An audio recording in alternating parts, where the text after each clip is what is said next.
Welcome to this weekly beat with me, Matoma. I'm so excited to bring today's guest.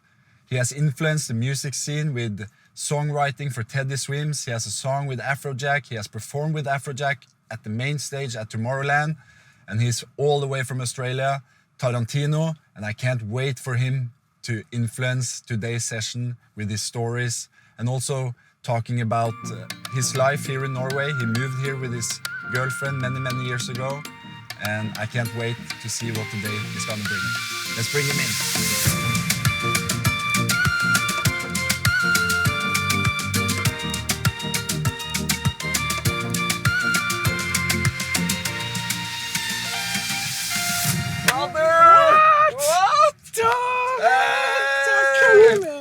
Hey, brother. Good to see you. How you doing, man? Oh, I missed you. It's been a minute. Yeah. It's been a minute. It's been a minute. Oh, man, this is so cool. Yeah. I'm going to put my shit in the back, yeah? Put your shit in the back and then let's do this. Fuck yeah.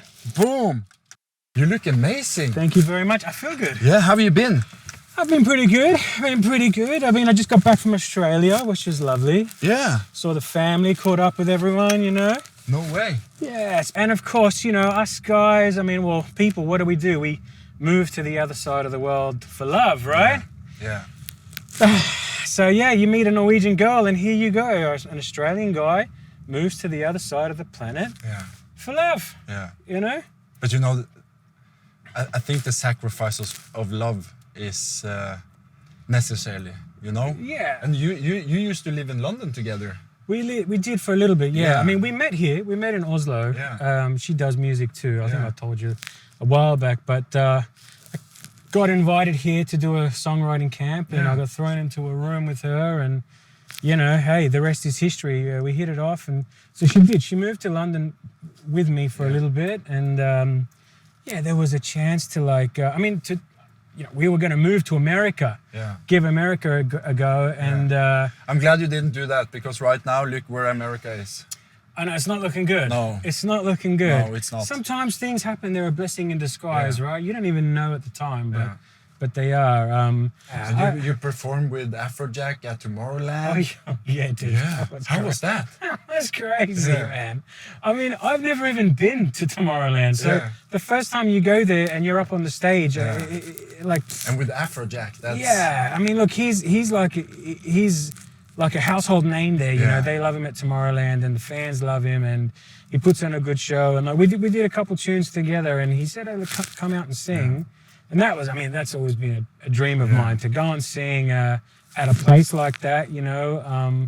It was magical. Yeah. It was really magical. There was so many people. I find him to maybe be one of the most talented and humble DJs that comes out from the Netherlands, in my opinion. Yeah, he's a good dude, man. Yeah. What you see is what you get. And he's also really reaching out and giving a lot of younger artists a go, opportunities with his Wall Academy and stuff. So I think he's giving back, and I think those kinds of people, they're great because they're passing the baton over, so to speak, you know, giving someone else a go. Yeah. And it's not all about them. They're really trying to help others. And so even in my case, you know, he gave me a chance to get up and promote myself and my brand, and you know, and it was one of the first gigs I did with my artist project, you know.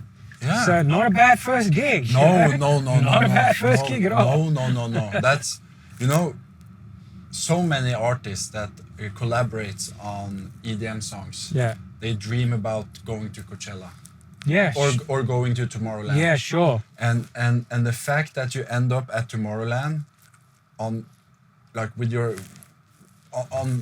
first try. Yeah. You know, that is a blessing. And that just shows you that you have tremendous talent. Oh, dude. And I saw that in the cabin, and that's why over all these years, I've stayed in touch with you, because I really think that you are special. Oh, I really think that what you are creating, and just from the conversation we had at the cabin with JP, and when you came to the studio here in Oslo, you have so much passion and love and care for the art of music, and that is so unique, because a lot of songwriters and artists these days, they chase like this dream of like blowing up on TikTok and Instagram, but you know what? I'm gonna just figure it out myself and take it in my steps, do it in the right timing for me. Maybe I should get my life together in Vaksdal first. Maybe I should like get the studio up and running. You know, you've been so clever in how you've like pursued everything, because I think like what ends up like hurting people in the industry is like stress. Right. I mean, first of all, that's very, very kind for you to say all those very nice things about me. I really appreciate that too. Like, it's coming from you too. I mean, I've always loved what you do, and even your way, you know, the way you are. Whenever I talk about you to people, I say the same thing. I'm like, you're such a humble guy. Such a fool. No, man. It's I'm a kid though.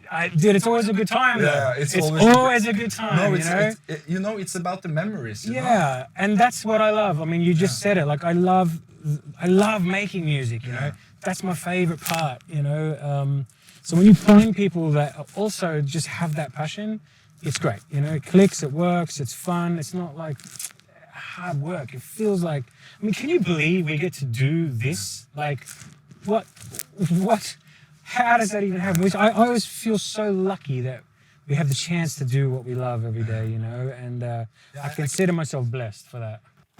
And what a lovely studio it is. It's beautiful, mate. I love this place.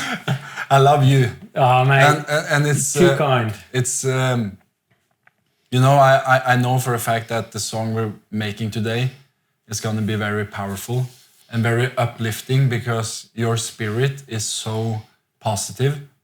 Like, since the first time I met you, you have influenced my life in a very positive way.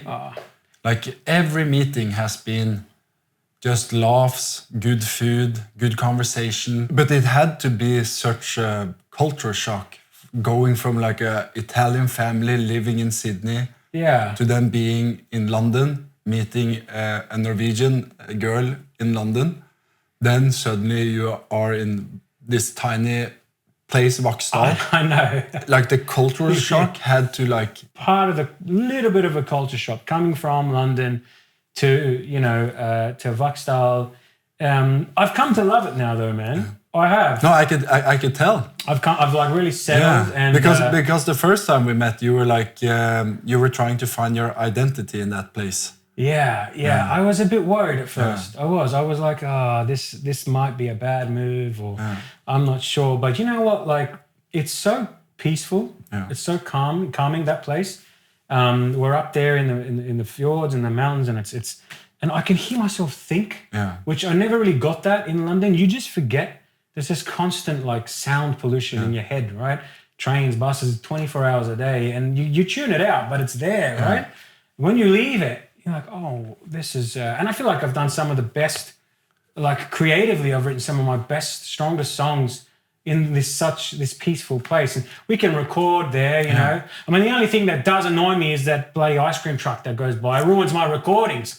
You know, I'm trying to do a take and I'm like, dude, I'm trying to sing. Like, what? This ruins the take, you know. But you know that is so Norwegian. I know. The best take of my life, and there's this bloody ice cream truck coming by.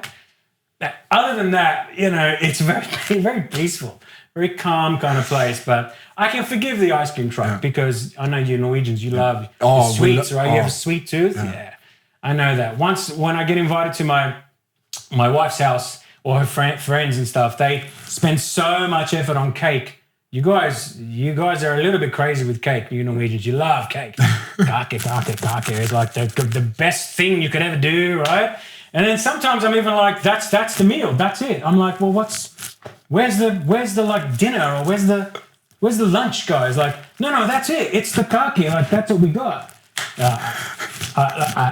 It's great. I mean, I love the cake and it's lovely. I'm not used to it, you know, coming from my mum being this incredible chef. We usually have. That's what comes later. Yeah. You know? But you guys are like, no, cake first. Then we'll see what happens after that, you know. It's wonderful, you know. It really is wonderful. when I met you the first time, I understood like this has to take some time for you to like learn, because our culture is very different than Australian culture. Even though we have similar like similar grounds, it's still a big cultural shock. Yeah, no, that's true. I mean, it took me a while to sort of get used to your way, the way you, and I feel like you're very similar in many ways to Australians, right? You are. Yeah. Probably more similar to Australians than you are maybe Italians, I would say. Yeah. I always say like Scandinavia in general, especially Norway and Australia, very similar in your personalities. Yeah. Very happy kind of people, you know. The difference, of course, is the weather, you know. There's like 9 months of sun and 9 months of rain is very different. But like as people, you're very similar, you know. And you have the same, we have the same sort of ideologies and stuff, you know. Did you miss your family at the time? Of course, of course. I mean, during the we got stuck there during COVID, right? And so, you know, that was massive because there was this backlog of people trying to get home to Australia. So there was these reparation flights. They weren't allowing anyone to go back home. So it ended up being like, I did literally get stuck in Vaksdal, right? Not a bad place to get stuck now. I can see that. But at the time it was... At the time, I'm like, what is going on? I was meant to move to LA. I'd sold all my gear, sold all my studio, got rid of everything in London, and we're ready for the move. We're in the middle of dealing with visas and all this kind of stuff. But somehow the universe or whatever you believe in just said, nah, you're staying here in Vaksdal. And it's worked out well. Like now it's great. Now I will go and travel for work, and I mostly still do work internationally. You know, I'll be traveling every couple of weeks. Yeah. And I still very much still work in London. I do a lot of trips back and forth, and spending time in Amsterdam a lot, in Berlin. Those are like my sort of main, and then Stockholm's so close too, you know. So I do most of the bulk of my work is done like outside and stuff, but I have been enjoying having people come over to our place as well, you know, and that's been amazing because like then they really get a taste of what I get. They get to see this beautiful country. They get to see the landscape and it's the peacefulness of it all, you know. And I mean, I complain about the ice cream truck, but I must be the loudest guy in the whole street. You know, I'm the only Italian Australian there, you know, like I'm just so loud and stuff. So, but they all know me now. And I walk into the coop and they're just like, everyone knows me there. They're always like, hey, we got basilicum for you today and all this stuff. Like I'm the only dude that's probably asking for all this Italian stuff, but it's great. I mean, look, growing up in Sydney, you know, that was very different, you know. I could see those two places very, very different. Growing up in Sydney, I think like I mentioned earlier, like it's a much bigger city. It's like 6 million people in Sydney now. I mean, at my high school was like 3,000 people, you know. How was it being Italian influenced in Sydney? Yeah, I mean, things have changed a lot now. I feel like we've progressed a lot. When I was starting out in music in Australia, it was a bit tricky. There was like there were some gatekeepers, and I feel like there was a bit of a norm at that time where, you know, if you were like a culture from a different culture, you weren't maybe, I don't know how to put this in a nice way, like you weren't given like maybe the first opportunity, you were kind of given the second opportunity, right? There was a little bit of this cherry picking going on. And I feel like it has progressed a lot since then, you know. When I was at schools and stuff, you know, like for example, I remember auditioning for like Idol and Australian Idol, and I literally got told, like your name, Tonino Speciale, it sounds like a pizza. You're too Italian for this show, right? Wow. So they didn't see my talent, or they couldn't look past like the culture part of it. Just give me a go on the strength of like what I do. They were already kind of prejudging me there, you know. And that's kind of why I left, to be honest, you know. You felt isolated? A little bit. I felt like there's like, I just wanted people to see, you know, or like me or not like me for the music, as opposed to like my skin or my name or whatever, right? But is the Italian culture big in... There's a lot of Italians. There's a lot of Europeans. My family moved over, man. They moved over like in the 60s. A lot of Italians did. A lot of Greeks as well. And Turks? Yeah, a lot of Turks, a lot of Europeans. They came over first. Like the Italians and Greeks, all the kind of Europeans moved over in the 60s. Like, I mean, it's a fascinating story. My mum and dad, they immigrated, my mum in the 60s and my dad in the 70s, but they were like born in the same town, right? I mean, I'm going to make a movie about this one day, right? But they were born in the same town in a little town called Poggioreale in Sicily, and they lived a couple of houses apart. There was an earthquake that hit in 1968, I think it was. Completely destroyed the whole town and the neighboring 20 towns, right? Completely wiped it out. Wow. They survived. Yeah. My mum was like 6 at the time. My dad was like 8 or something like that. So they didn't really know each other then. But it was also like a small village, a little bit like Vaksdal, right, where they're from. But the government basically said to them, look, there's these free immigration schemes going to like Australia or America, because you're victims of a natural disaster. Very different now, but there was like a free immigration policy back then, right? So my mum's family, they moved straight to Australia. And, my mum went to school in Australia and she did all that. But my dad's family, they moved to Rome, And for whatever reason, 5 or 6 years later, they migrated to Australia. When it came time for them to meet, they couldn't believe it. They were like, they fall in love. And obviously they had no idea who they were. But when it came time for the parents to meet, they were just like, what? Like, we lived on the same street on the other side of the planet. And here you are meeting in Sydney all these years later. So we always say, like, earthquake or no earthquake, those two were gonna be together, right? But as a result, that earthquake shaped my life. Because it's very likely that I would have been completely born in Sicily, And I love my Sicilian cousins and everything, but they don't have the opportunities that I had, right? I mean, if I would have said to them, can I learn how to play the guitar? My dad would have been like, go get that hoe and start playing that farm, mate, They're all farmers. All my cousins are farmers, They're amazing and I love them. Beautiful people. But I just think they don't have that opportunity. No.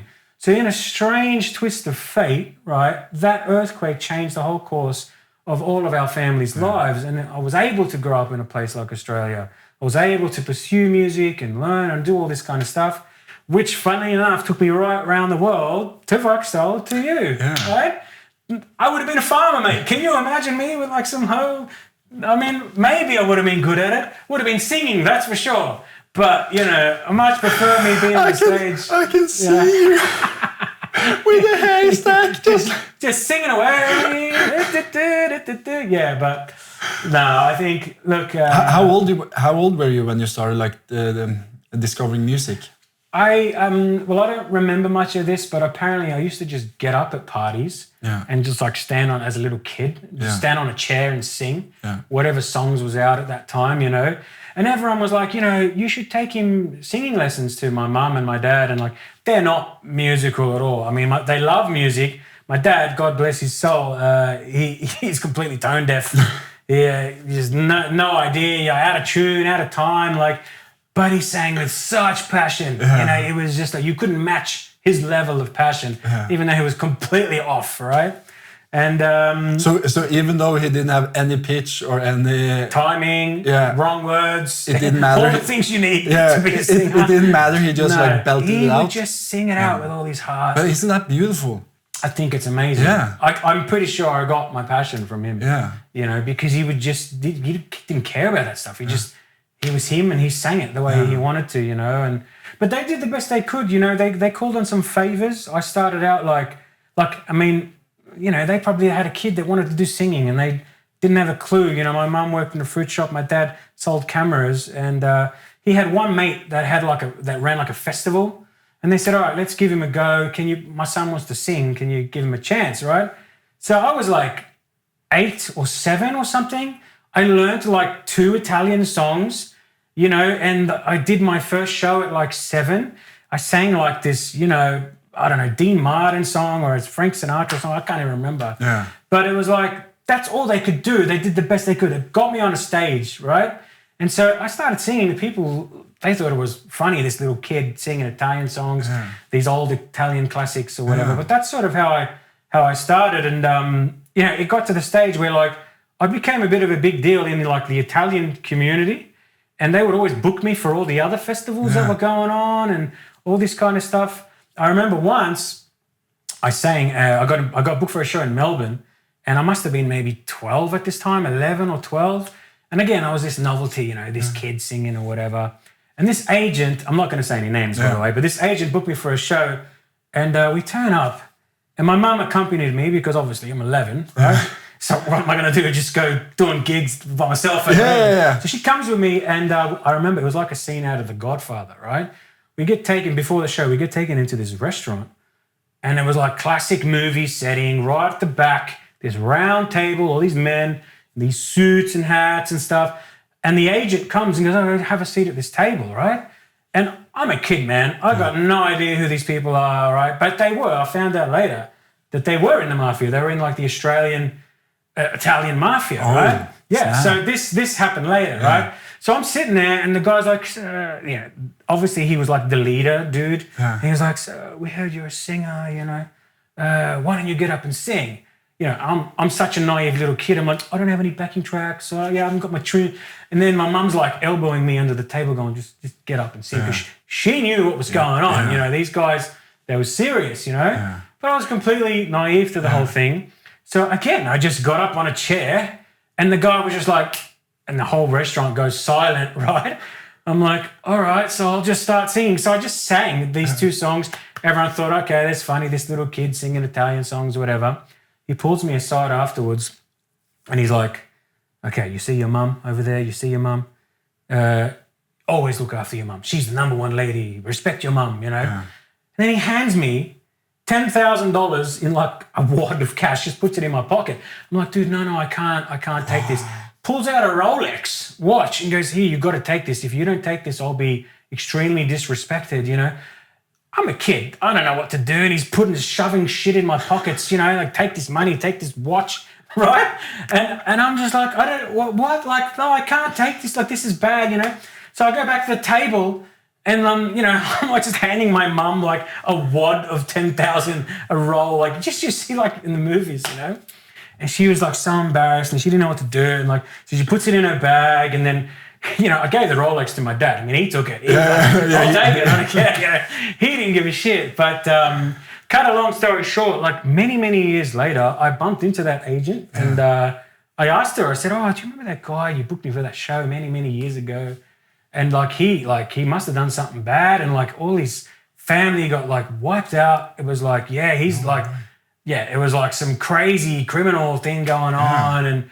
It's insane because my parents, like, they are Sicilian, but they were always against that kind of stuff, In fact, Poggio Reale on the map is literally 2 towns from Corleone, which is the famous Godfather movie and all that, right? So they were always there around it, but they were just peaceful farmers. Like, they were never involved in that kind of stuff.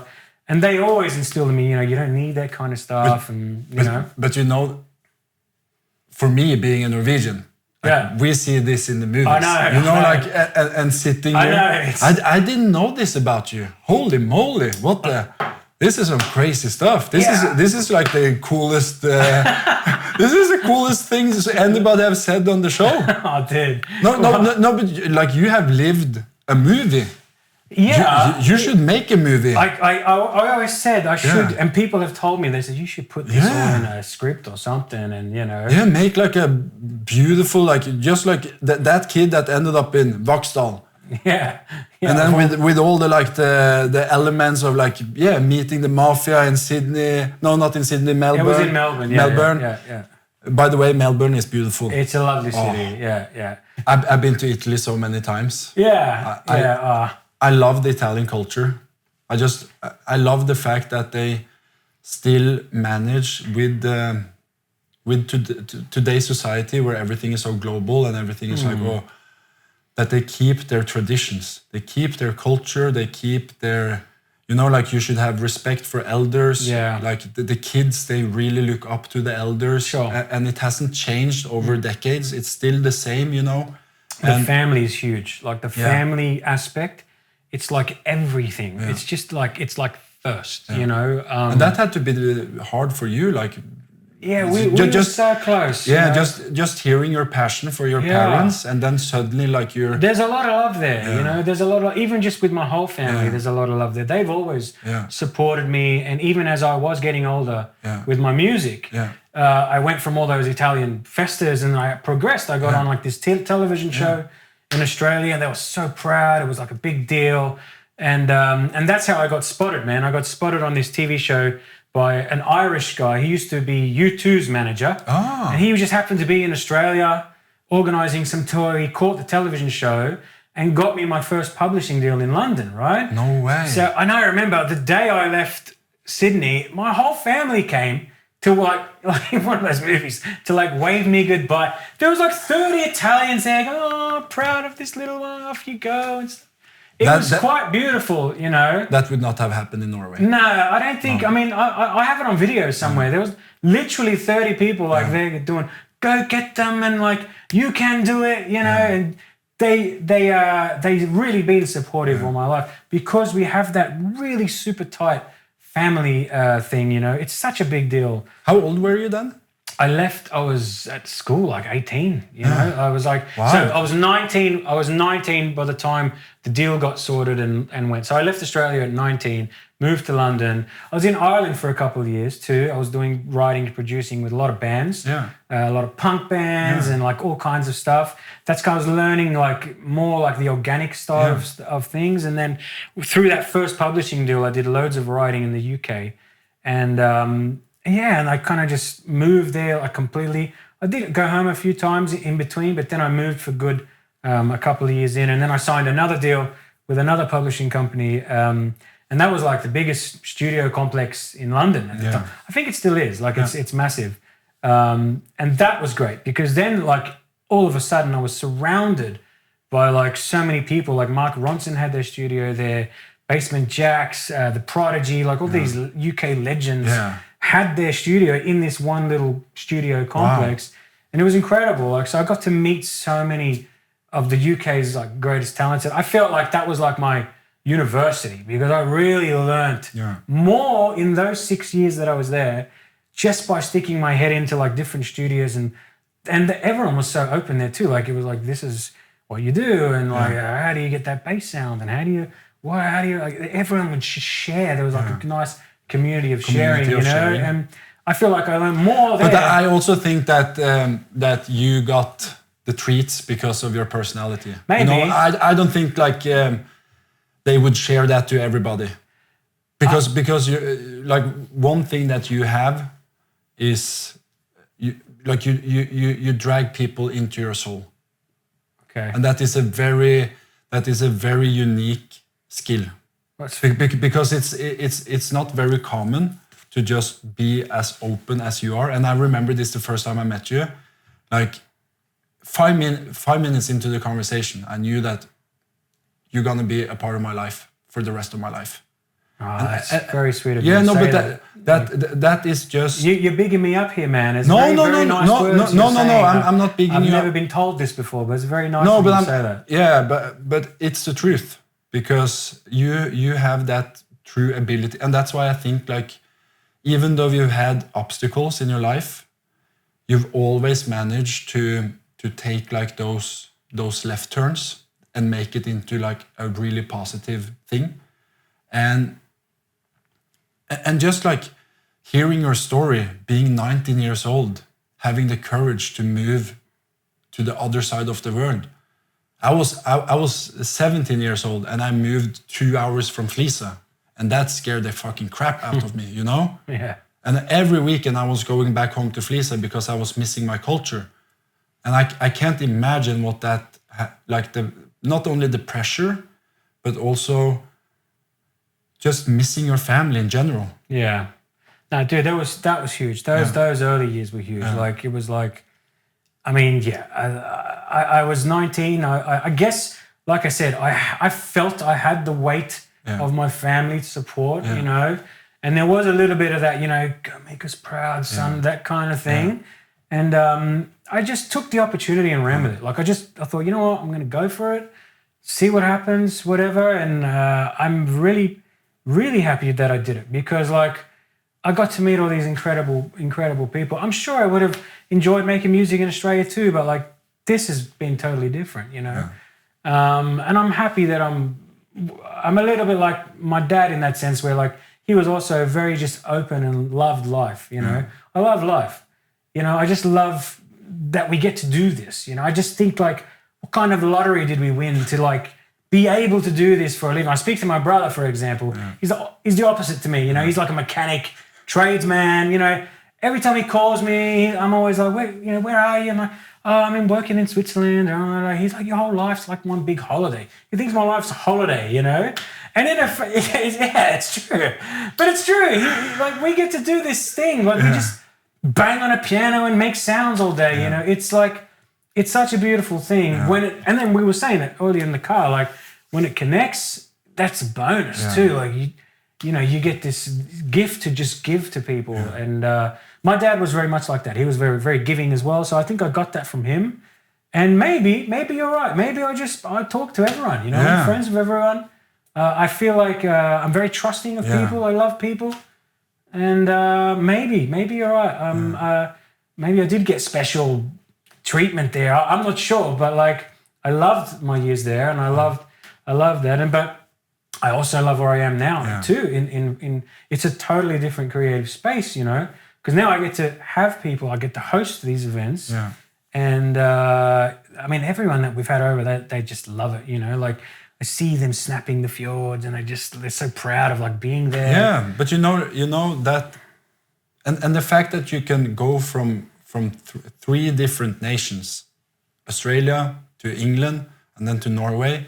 And you see the beauty of everything. You see the beauty of the fjords. You saw the beauty in London. You saw the beauty in Ireland. You saw the beauty in Australia. That is the Italian in you. You know, the proudness of like grasping in the inspiration from a place. And I'm very inspired right now because like I didn't know this about you. Really? Yeah, no, I didn't know that you had those early years in Australia with shaping, you know, 12 years old, like singing for the mafia.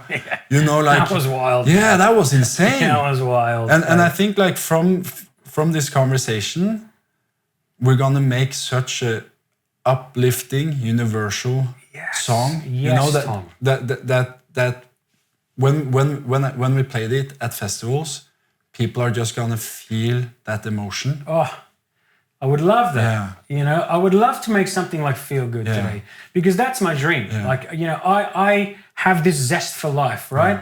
And so I want my music to say that too. I want to make feel good music. You know, I don't care about what people say or whatever, but there is some beautiful times to have like melancholy and sad stuff that lives in a space. But there's also a time where you do need to celebrate life. You know, it can't just be doom and gloom forever, right? You need to also take a moment to just enjoy the good times as well, right? It's almost like the life should just rain down on you. That's a good title, by the way. I like that. What? Rain Down on You. Oh, yeah. We might use it in the song. Maybe. Yeah, I like that. I like that a lot. Oh, we're on the same page again, as usual, man. Let's make a banger. Yeah, let's do it. All right. The song you're about to hear is Rain On Me, a full-throttle, feel-good EDM banger born from pure creative fire. Me and Taranteeno had such a blast in the studio while making this amazing lightning banger. Two souls in sync, chasing drop, building energy, and letting all the explosive sounds come together. It's out this Friday. Hit that pre-save and give it some love if you want to. And the best thing, we're doing it all again next week. Spread the love and catch you later.